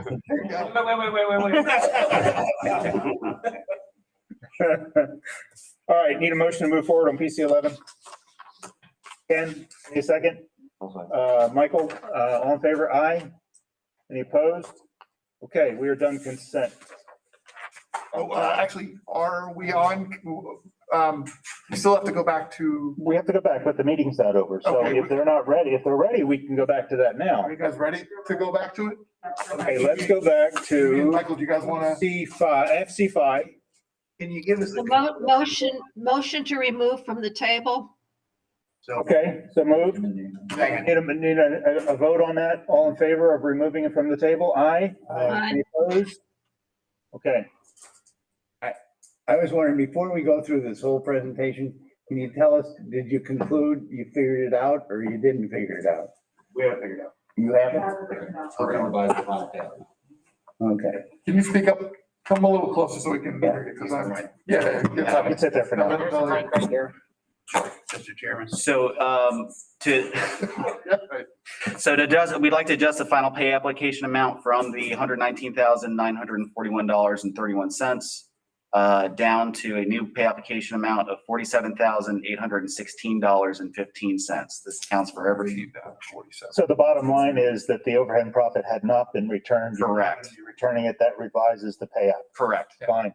Can we give John a standing ovation? Oh, yeah, I got questions still. Yeah. So you're returning the overhead and profit, correct me if I'm wrong, on the unused general conditions, the buyout savings, the unused demolition funds, the unused allowance? Partially. We are including from three numbers on the pay application, from the direct cost of work in divisions 1 through 33, and I have that value if you want it. The change order value, because that included the demolition of South Tech. It also included uncompleted work at South Intensive Project. There was fee on top of that as well as the allowances. Our allowances were actually included within the direct cost of work in the GMP. So there was markup on top of that as well. The sum of those three values is $1,109,612. What was the first item you mentioned? I think. Regular direct work 1 through 33 divisions. Does that include general conditions, general requirements? It does not include general conditions and general requirements because there was no fee on that in the GMP. There was no fee. General conditions. How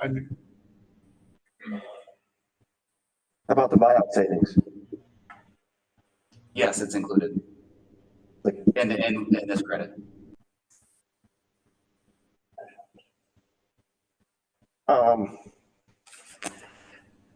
One further point, I guess.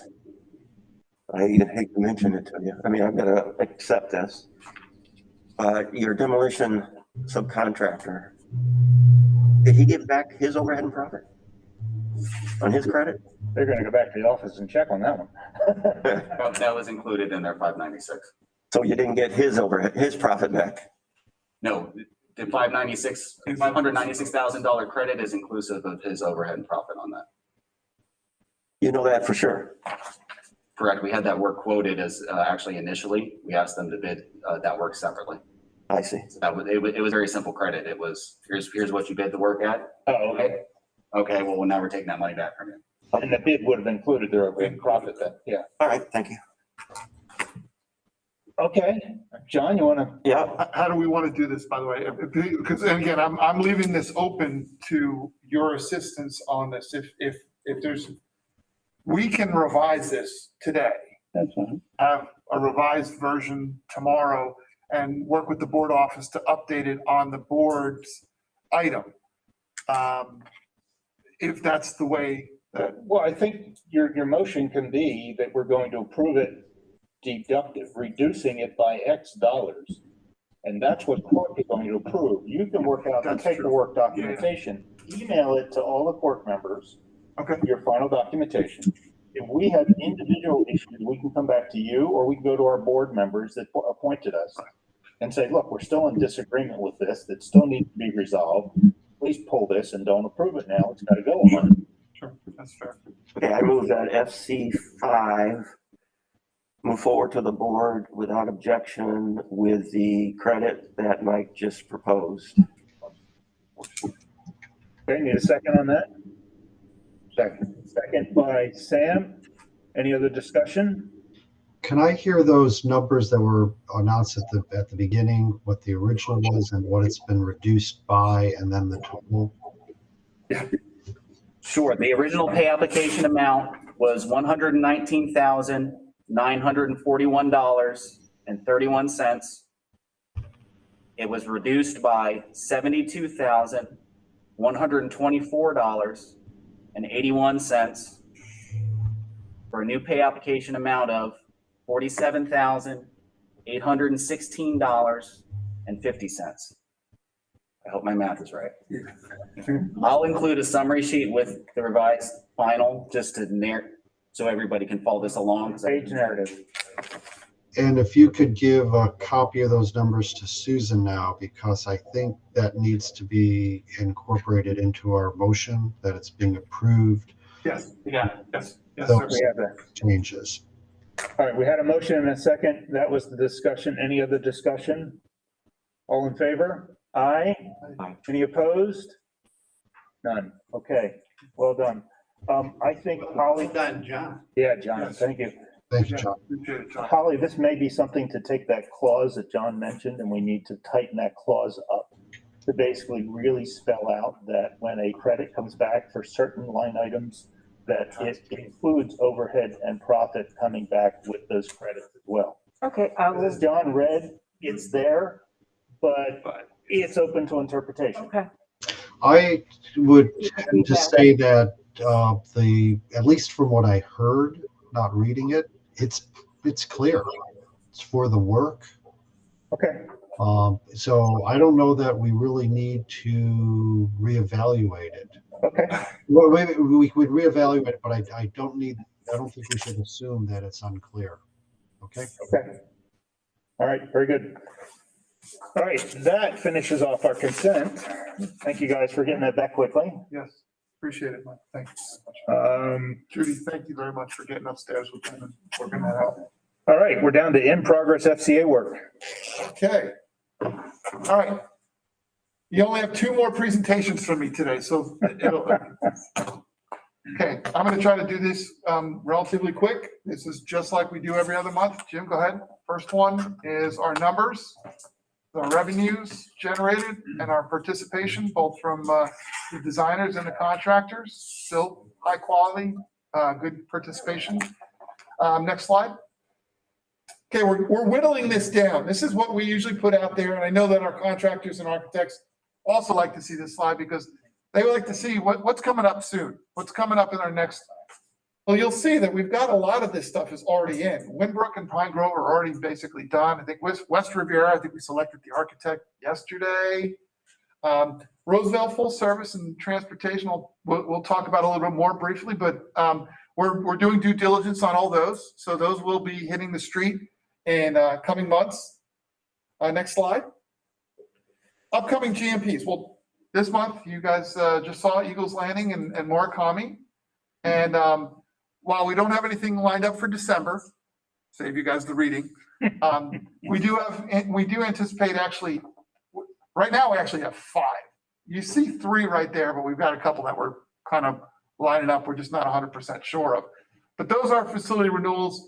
2 of them are, actually, I think there are two of them are the FY22s and Orchard Views in FY21. So we've got a lot of work on. You'll see it coming up. Next slide. All right, so this first slide, I'm not going to read it all, but basically it's all the ones that we just started, where we're just hiring architects, hiring CMs and whatnot for our projects. We've got Winbrook and Pine Grove in there in that second group. Those are, I think we selected both the designer and the architect on those. West Riviera, that's our last modernization. After Pine Grove, we've got West Riviera. We just got a spot survey approved by the Department of Education. So that one is moving forward for design now. We're going to be, I think, like I said, we awarded that or selected that, yes, the architect yesterday. We're also doing a master plan for Roosevelt full service because we're trying to coordinate with the community's needs for that site so that we don't just build what we want to build and then not consider what else is good for the neighborhood, good for the community. So we are working jointly with some of the community partners to try to anticipate what we might want to end up having this end up looking like. Column A is hired as part of a continuing service contract? They are. They were the one, believe it or not, this is an exciting project to be a part of. Yeah. They were the one consultant architect who was willing to participate in this due diligence master plan because they can't apply for the actual project. I see. So some of our other term term architects would have loved to have done this for us, but they didn't want to preclude themselves from bidding on it. So that's but it is moving forward. And same thing on the transportations. We have Column A is doing our master planning for both the Belvedere and South because those are going to be coming up shortly. Okay. That again, both of those are. We welcome your feedback. We'll keep you in the loop on these things, but like a transportation facility is kind of a catch-all. You can put some storage units there. You can put some alternative education sites. You can, there's any number of different things that might be well suited for that site. Not just we're going to store some buses and we're going to fix them with the, maintenance. So we're working through those details. The next slide here talks about the design. And goodness gracious, George Perez is our design leader. That man is running crazy because we have a lot of work going on. You'll see the third bullet down there. We've got 11 of the FY22 projects that are all in the middle of design. The other 2 of the FY22s are moving to construction in January. So they're well ahead.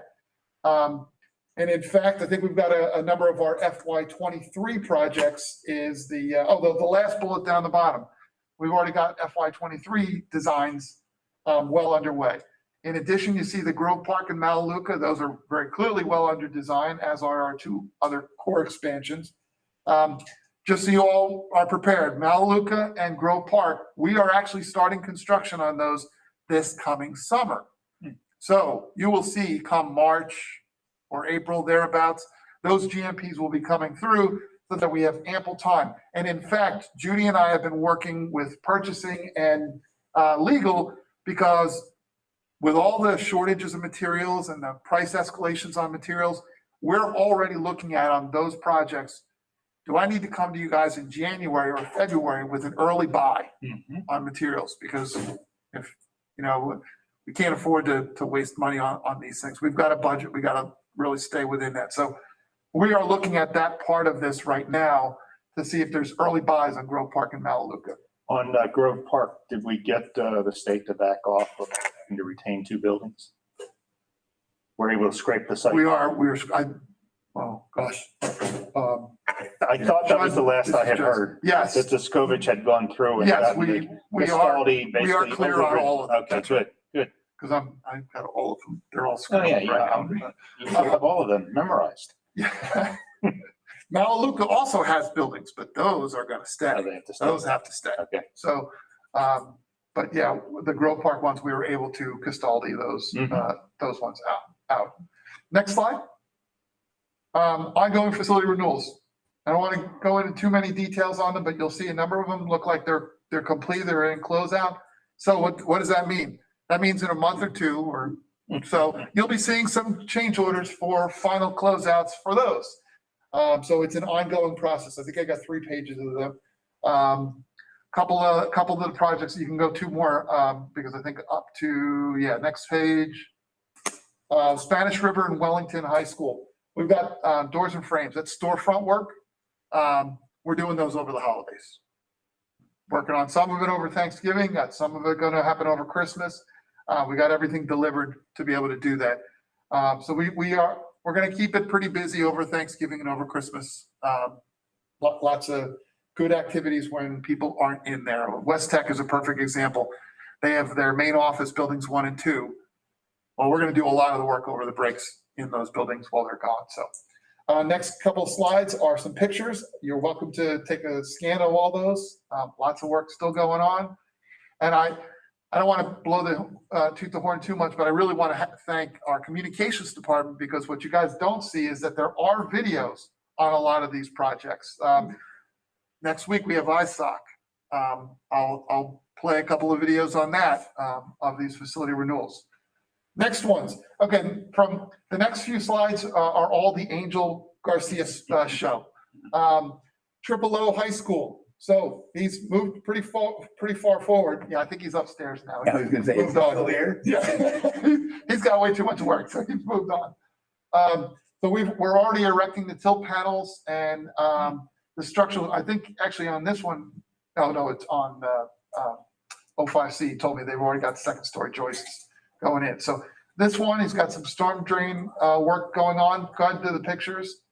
Kind of see big old dirt site with concrete panels. Okay, next slide.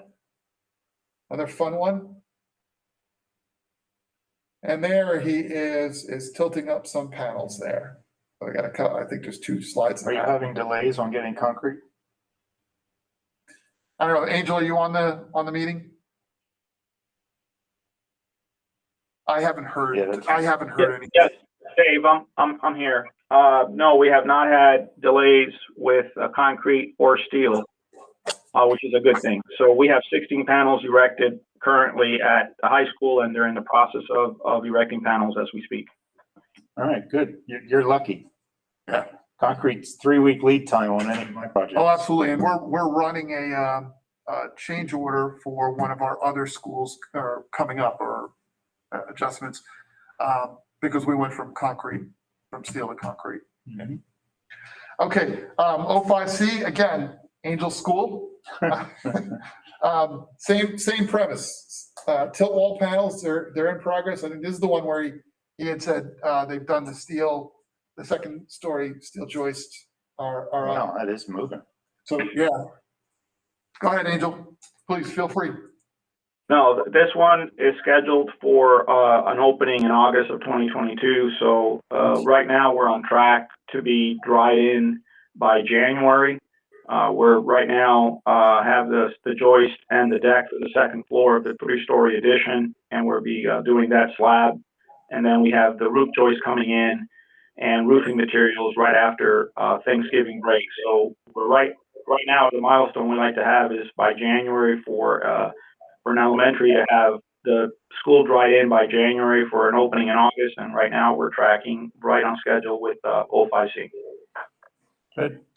And this is another one. I mean, we have, by the way, I always want to point out to the contractors on these. Pirtle is the contractor for Triple O, and they're doing a great job. They're staying on top of everything, keeping in line. They get the advantage of, because it's a bigger school, they don't have to go till 2023.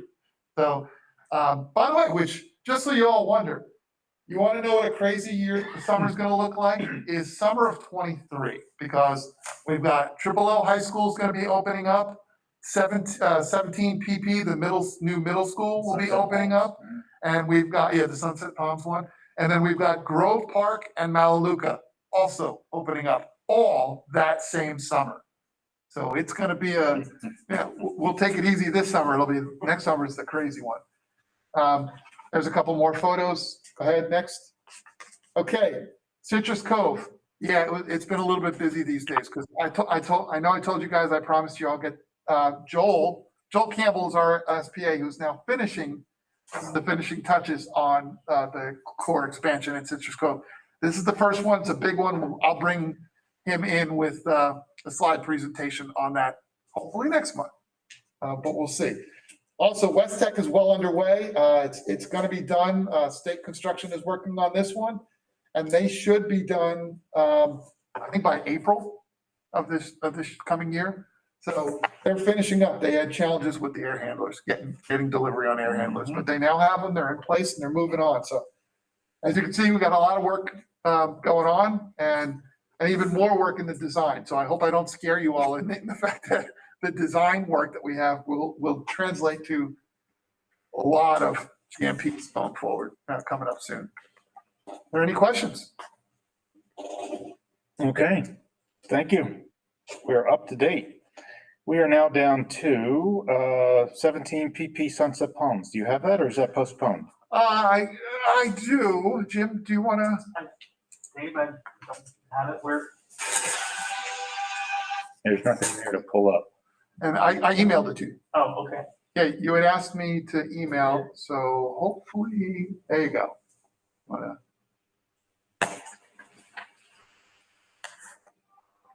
Okay. Look at me with this technology. Look at how smooth he is. Finally, he learns. Right, he's just retiring. He learns his technology now. Give me some sugar. Okay, well, all I'm going to do is I want to let you know that I appreciate that a couple of our court members are also members of the education committee for COBRA. And they were kind enough, COBRA was kind enough to offer to have us come present to their education committee what is going to be happening on this new 17 PP middle school. Realized, haven't told you guys what we're doing. So I'm going to take the double role. When we presented with COBRA, it was Larry Clausen and I don't know if Larry's on, but I'll try to do the best I can on all of this because a lot of it is us. But if you want to go to the first slide. Okay, so if you're familiar with the site, see the big circle in the middle, that's the driveway for the Sunset Palms Elementary School. The building on the left is Sunset Palms Elementary. And you can see the big red letters say new middle school. So that wooded area, that vegetated area is where we're going to build a new middle school, completely separated, not connected, both from security and access and everything, completely separated from the elementary school. What's the roadway on the left? Is that a line? Lyons Road is all the way on the left. Okay. Yeah, we've got Boynton on the top, Right. Acme Dairy, and then Abruzzo Road, or I don't know, it's Abruzzo Boulevard. Is it what it's called? Boulevard is a park road right now. It's not a public right of way.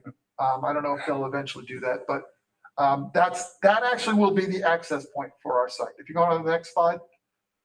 Okay, so a couple of, we will post this, by the way. Jim will have Susan put this in there so you guys can all get this offline.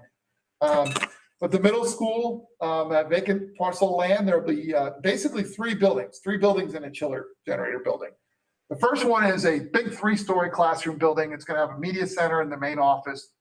The second building is a 1-story, you can see them, art classroom, fitness, locker rooms, the gymnasium. That'll also be right off the main parking lot. And the third building is going to be music classrooms and the dining hall, kitchen. So scroll on down, next one. Okay, here's our general site layout. There's our team. There's our project budgets. Building 1 is what we talked about. Building 1 is the 3-story classroom building. Building 2 is the gymnasium. So as you can see, the parking lot there on the right makes it easy so that you can gain access to the gymnasium or to the main office from the parking lot. Building 3, the cafeteria, and the music is in the back. You'll also notice that this is a jam-packed site. We managed to get all of our amenities on. We got ample parking and stacking for cars. We have all of our tennis and basketball courts. We have a baseball field and a softball field, and Harvard Jolly managed to come up with this way to put a baseball, softball, and a soccer field all in there, sharing the soccer fields, the baseball field outfield. And we have on the bottom there is a running track, a sprinting track. Oh. That long thing is the 100-meter sprint. And there's a path around the outside of all the fields and the courts. You can faintly see it in beige, but that is in fact a quarter-mile loop so that they will use for PE purposes. While we don't have a track on here, that's an opportunity for the PE people to use. We are still working with Palm Beach County. The jury isn't out yet, but we're still trying to work with them to see when they build the park that's directly to the south on Abruzzo Road. It's called Canyons District Park. They are going to be building soccer fields right now. I think they're actually well on their way on the phase 1. Phase 2 could potentially include a full-size track. And Cobro's kind enough to offer up their consideration to try to ask parks to do the same, to try to make sure that that comes through. But it's a matter of funding.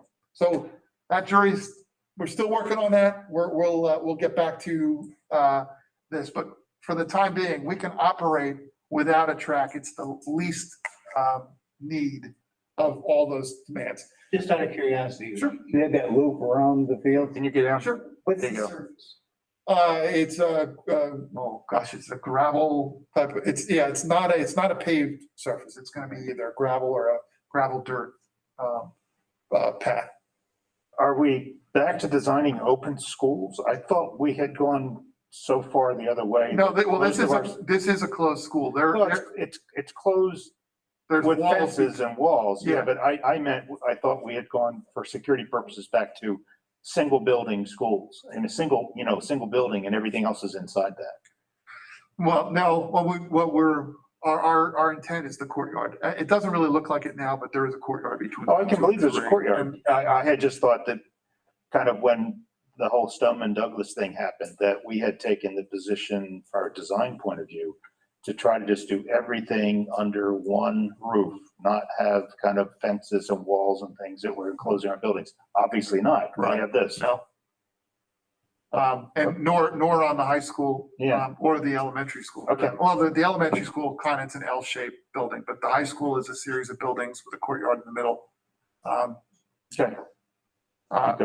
Okay, so a couple of those notes, 155,000 square feet. It's designed core capacity of 1,300 students with 1,460 student stations, all those amenities. The parent drop-off, when you go to that site plan, that is off of Abruzzo Road. And because that allows you to go west to Lyons Road or east to Acme Dairy, because this site will serve quite a number of different neighborhoods in that area.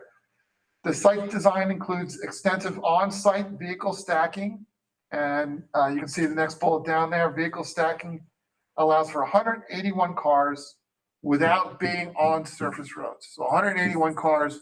Now, granted, here's our sketch of layout of traffic. The yellow is the on-site stacking. It's double stacking on-site.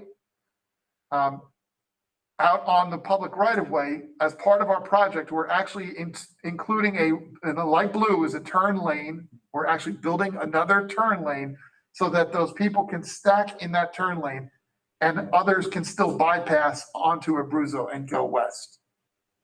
We also have obviously a left-hand turn lane, the pink one, turning into the site. I put that little sketch up there because what you see is on the yellow, right now, the yellow is they go around the outside and they leave the center for where staff, maybe a parent drop off kind of thing. One parent needs to drop off. But if traffic gets really bad or it becomes challenged at a given moment in time during the school day, they can actually loop them through that center group and gain more stacking on site. They can do it temporarily to get more cars on, and then when it's cleared up, they can close back onto the yellow one. You'll see that down the bottom corner, basically we talked about the start times. One of the questions that came up was, how are we managing the traffic when we've got an elementary school and a middle school?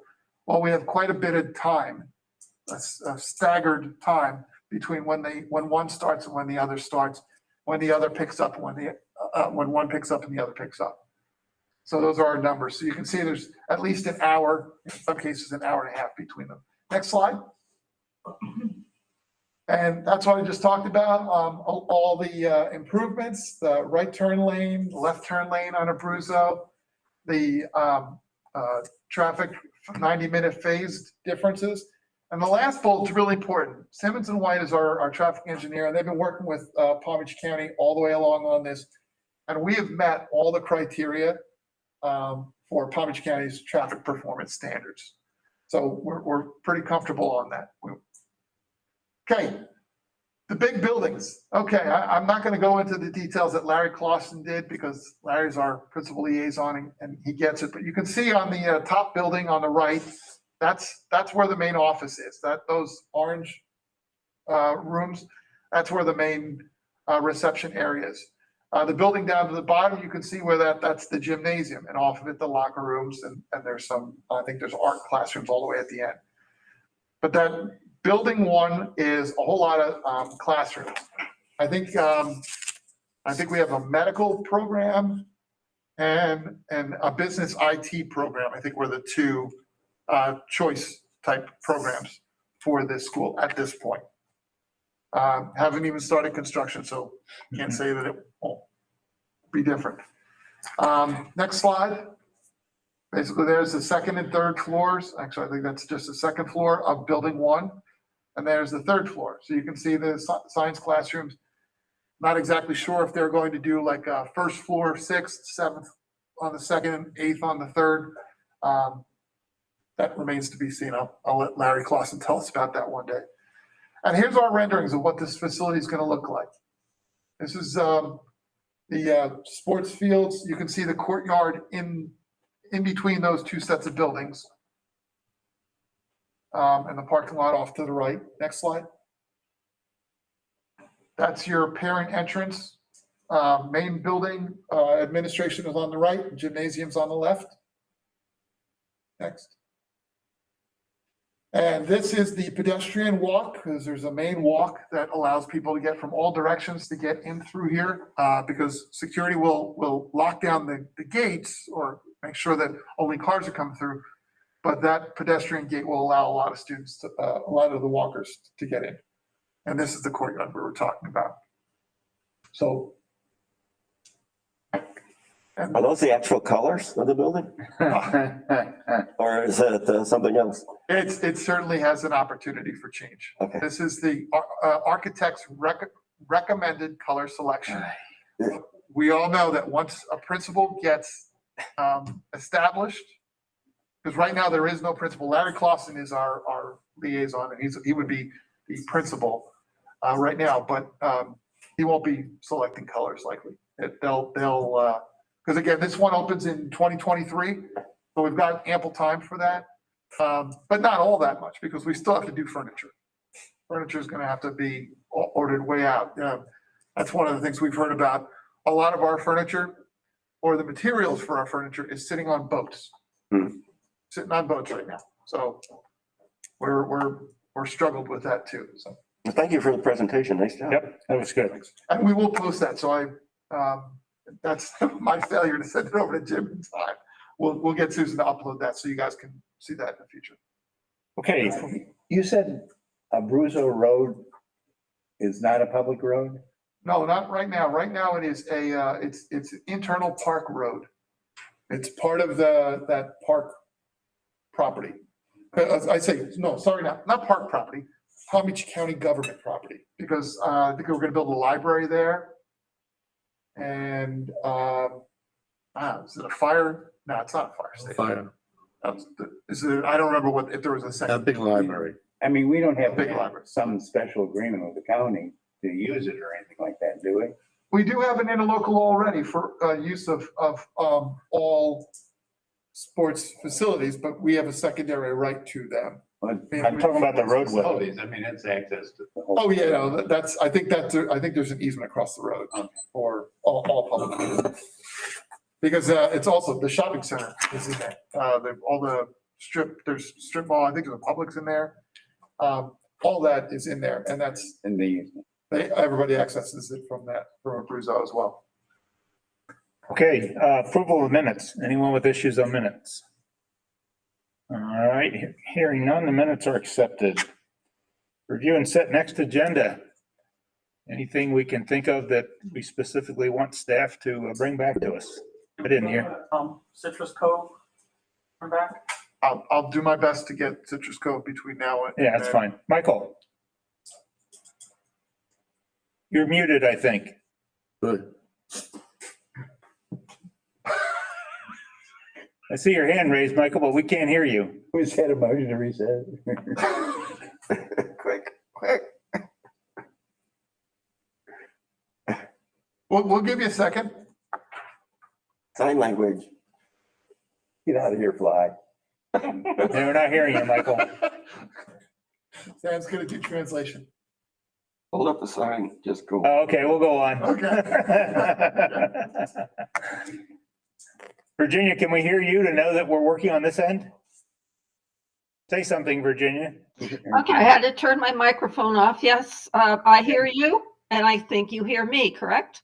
Yes, we can. Just wanted to make sure it wasn't us and it's Michael's mic and not ours. Okay. And it looks like Michael's comment was to the extent appreciation of the meeting minutes being updated for the information that he had identified last meeting. Right. Okay. Susan, excellent job, Susan. Thank you. Okay. Anything by anybody else? All right. We are adjourned. Thank you. Get your booster shot and plan to be out for a day or two. Yep, Oh, exactly. Yeah, right. You had the same thing. Happy Thanksgiving, everyone. Same to you. Don't look so excited. Can't get over it yet.